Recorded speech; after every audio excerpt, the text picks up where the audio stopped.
ॐ भूर्भुवस्वः तत्सवितुर्वरेण्यं भर्गो देवस्य धीमहि धियो यो नः प्रचोदयात्।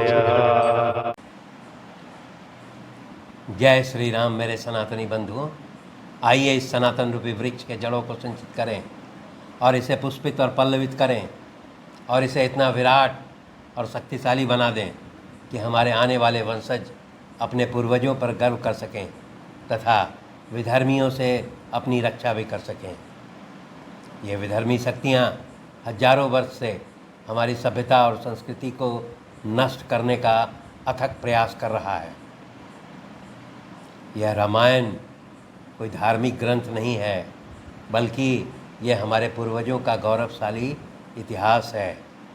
और जो समाज अपने पूर्वजों के गौरवशाली इतिहास को भूल जाता है वह नष्ट हो जाता है। इसलिए इसे हर एक सनातनी बंधुओं को अध्ययन करना चाहिए। तो आइए हम अपने आने वाले वंशजों का भविष्य जो है सुरक्षित और उज्जवल बनाएं। पिछले अंक में हम लोगों ने अध्ययन किया कि रावण को जब ये ज्ञात होता है कि उसके द्वारा भेजे गए राक्षस सेनापति वज्रद्रंष्ट का वध हो चुका है, तब वो फिर एक अकम्पन नाम के राक्षस सेनापति को राक्षस सैनिकों के साथ युद्ध में राम और लक्ष्मण का वध करने के लिए भेजता है।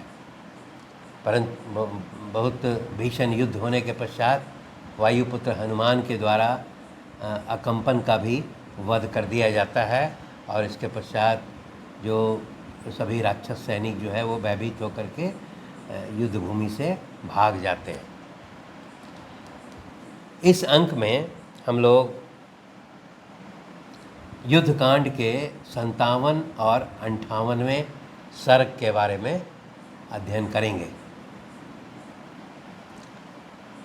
जब रावण को यह ज्ञात होता है कि उसके द्वारा भेजे गए राक्षस सेनापति अकम्पन का भी वध हो चुका है, तब वो फिर अपने सेनापति प्रहस्त को दरबार में बुलाता है और दरबार में बुला करके फिर उसके साथ जो है अपने पूरे सैनिकों का वो निरीक्षण भी करता है।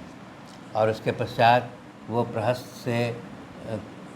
प्रहस्त को बोलता है कि ए सेनापति, मेरे सभी बहुत सारे जो है वो राक्षस सेनापति वो वध कर दिए गए हैं। अब इस युद्ध में राम और लक्ष्मण को परास्त करने के लिए सिर्फ मैं और फिर कुंभकर्ण, मेरा पुत्र इंद्रजीत और उसके पश्चात निकुंभ और एकमात्र तुम बचे हुए हो जो राम और लक्ष्मण का वध कर सकते हैं। इसलिए वो अपने सेनापति प्रहस्त को यह आज्ञा देता है कि अब तुम जो है अपने राक्षसी सैनिकों के साथ जाओ और युद्ध मैदान में जो है राम और लक्ष्मण का वध करो।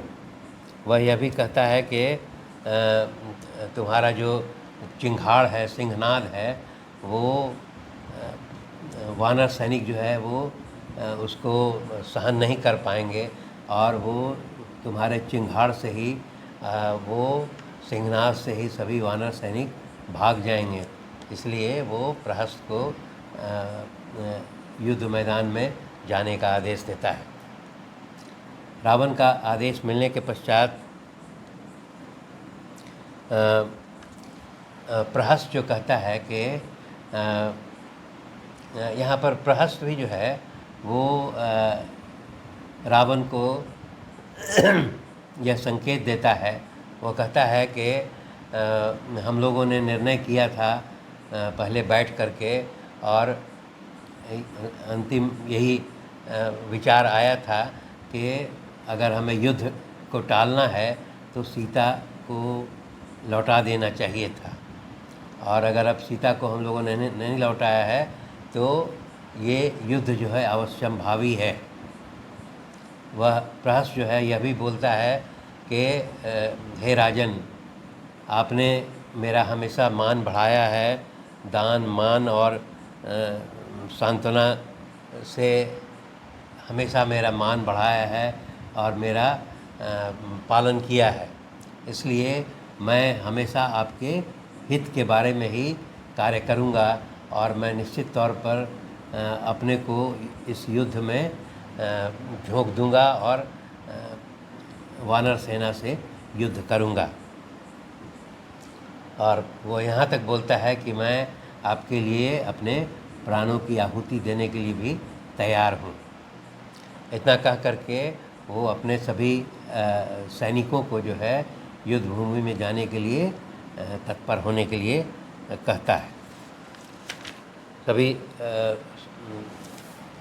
प्रहस्त के सैनिक जो है वो युद्ध भूमि में जाने के लिए प्रस्थान करने के लिए तैयार हो जाते हैं और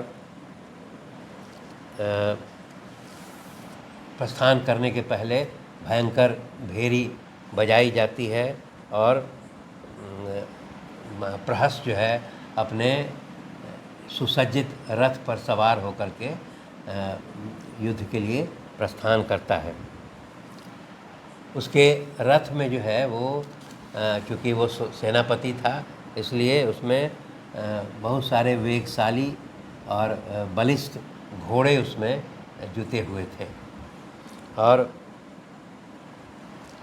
इस प्रकार वो रथ पर सवार होकर के युद्ध भूमि की ओर प्रस्थान करता है।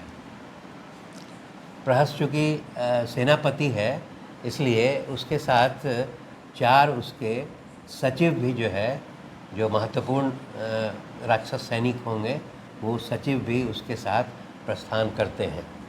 उन चारों राक्षस सैनिकों का नाम इस प्रकार है: नरांतक, कुंभहनु, महानाद और समुन्नत।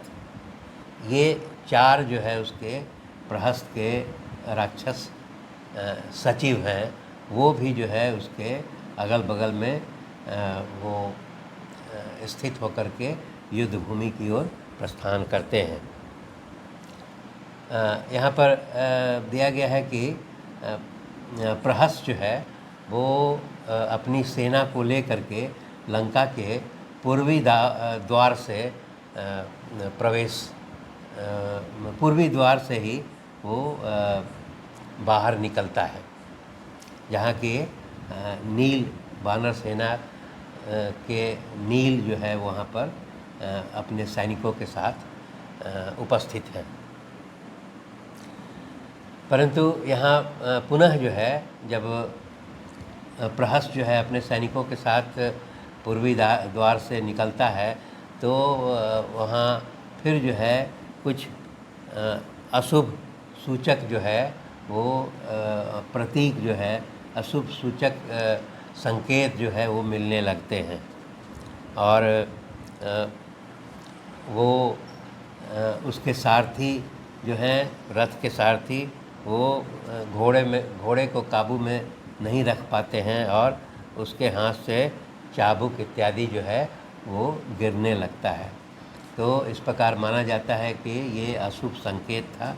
परंतु सेनापति प्रहस्त जो है वो काफ़ी गुण और पौरुष में विख्यात था, इसलिए वो युद्ध के लिए बिना कोई सोच विचार किए हुए आगे प्रस्थान करता है। जहाँ वो देखता है कि नील जो है उसके वानर सैनिक जो है वो राक्षसों का सामना करने के लिए बड़े बड़े वृक्ष और पत्थर का शिलापट लेकर के युद्ध के लिए तत्पर हैं। और फिर जो है प्रहस्त जो है वो वानर सेना में प्रवेश करने के लिए वो आगे बढ़ता है। जब प्रहस्त जो है वो वानर सेना में आगे बढ़ने के लिए बढ़ता है तो श्री रामचंद्र जी जो है मुस्करा करके विभीषण से पूछते हैं कि ये बलशाली जो है राक्षस ये कौन है। तब विभीषण जो है वो राम को बताते हैं कि ये इसका नाम जो है वो इस राक्षस का नाम प्रहस्त है और ये रावण के सेना का सेनापति है और ये बहुत पराक्रमी है और विभिन्न अस्त्र शस्त्रों का ज्ञाता भी है और बल विक्रम से भी संपन्न और सूरवीर है। इस प्रकार जो है जब प्रहस्त अपने राक्षस सैनिकों के साथ जब वानर सैनिकों से युद्ध करने लगता है, तब राक्षस जो है वो विभिन्न प्रकार के हाथों में खड्ग, शक्ति, सृष्टि, शूल, बाण, मूसल, गदा, परिध, प्रास एवं नाना प्रकार के फरसे से युद्ध प्रारंभ करते हैं और वानरों का वध करने लगते हैं। और उसी प्रकार फिर वानर भी जो है वो उनका जो परंपरागत हथियार था, बड़े बड़े वृक्ष और शिला के पत्थर जो है वो लेकर के युद्ध करने लगते हैं। और इस युद्ध में पुनः जो है वो भयंकर युद्ध होता है और उसमें राक्षस और वानर दोनों का जो है वो संहार होने लगता है। यहाँ पर जो सर्वप्रथम जो है प्रहस्त के चारों सेनापति हैं, नरांतक, कुंभहनु, महानाद और समुन्नत, ये चारों जो है वो काफ़ी पराक्रम से और विभिन्न प्रकार के शस्त्रों से वानरों का संहार करने लगते हैं। और जब वानरों का संहार करने लगते हैं तब जो है वानर सेनापति, जो महत्वपूर्ण वानर सेनापति हैं, वो आगे बढ़ करके इन सभी चारों सचिव राक्षसों का सामना करने लगते हैं और अंत में जो है वो सभी इनका वध करते हैं। अब यहाँ पर दिया हुआ है कि नरांतक नाम का जो राक्षस सेनापति था, उसको द्विविद नाम के वानर सेनापति के द्वारा उनका वध किया जाता है। और उसी प्रकार फिर समुन्नत को जो है वो दुर्मुख नाम के वानर सेनापति के द्वारा समुन्नत को जो है उसका वध किया जाता है। उसी प्रकार तेजस्वी जामवंत के द्वारा जो है वो महानाद नामक जो है वो सेनापति का वध कर दिया जाता है। और उसी प्रकार फिर अंतिम बचता है कुंभहनु। वह वहाँ तार नामक का जो वानर था वो उस कुंभहनु का वध कर देता है। इस प्रकार प्रहस्त के चारों सचिव सेनापतियों का वध कर दिया जाता है। उसके चारों सेनापतियों के वध के पश्चात जो है प्रहस्त जो है और जो है क्रोधित होता है और सिंहनाद करते हुए और फिर वो वानरों का संहार करना प्रारंभ कर देता है। और उसका कारण जो है वो पूरे युद्ध भूमि पर वानरों और इधर राक्षसों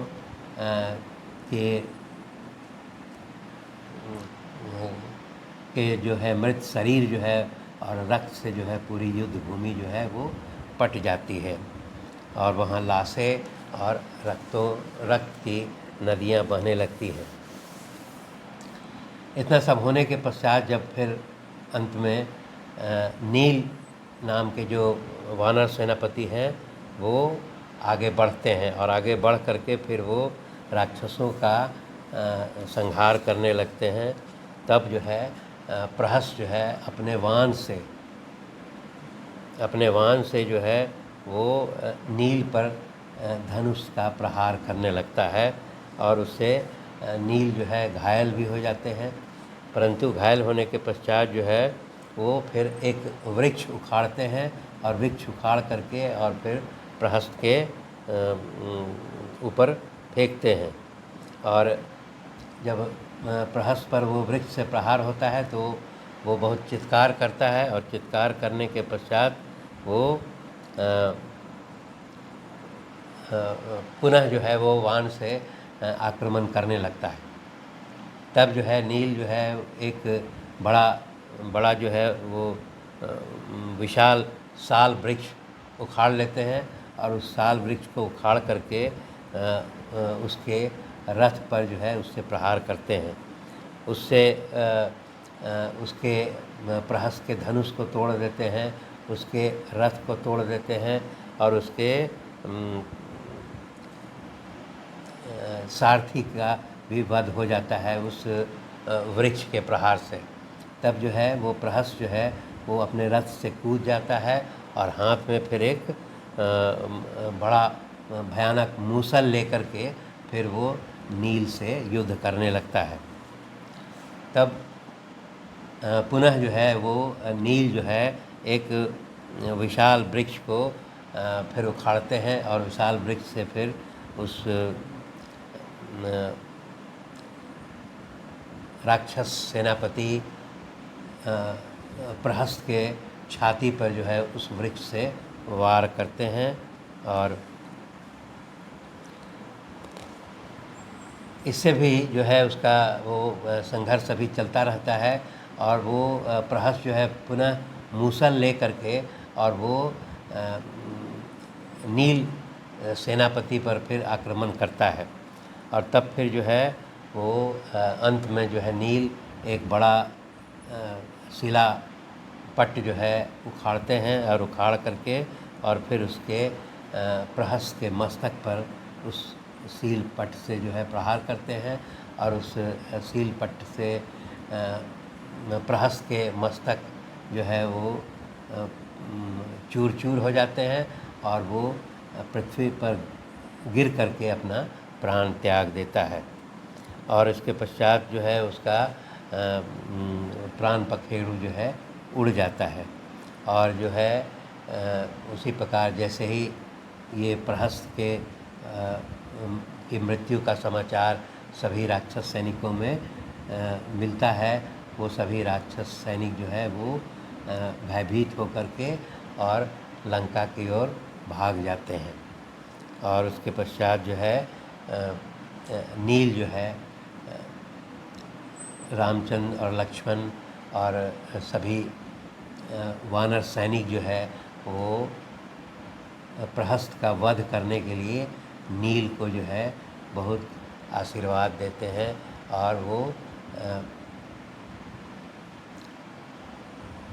उनका सम्मान करते हैं। धन्यवाद।